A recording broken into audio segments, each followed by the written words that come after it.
Hello, I'm Kevin Berger, author of Atheism is Untenable. There's no shortage of channels of religious individuals engaging in apologetics to defend their positions, and there's no shortage of channels of atheists using counter-apologetics to argue against them. But what about atheists' defense of their own positions? Who is holding them accountable?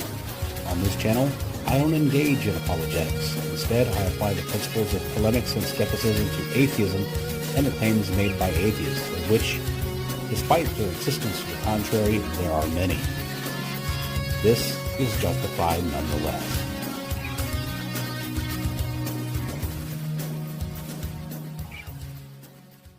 Hello again. Today we're going to go on to the fifth argument in my series of arguments from epistemology on why the concept of non-belief is logically incoherent. Is if it wasn't bad enough that the claims are not testable, it really starts to get problematic now. Take a look at this one. Non-belief is Incoherent Omnibus. Number 15, the argument from Unverifiability. Premise 1. Belief claims are private mental events, making them inherently unverifiable through empirical methods. As beliefs are private mental events, they are not subject to direct empirical observation, testing, and verification. Instead, all we have are fallible self-reports of individuals' subjective experience, which are prone to error due to faulty reasoning, such as biases and presumed objectivity and rationality. Further, a suspension of judgment does not equate to a suspension of belief. Secondly, a suspension of judgment, as an admission that one does not know the truth value of P, substantiates only agnosticism, an epistemological position. It does not address belief, a doxastic position, at all, much less substantiate an absence of belief.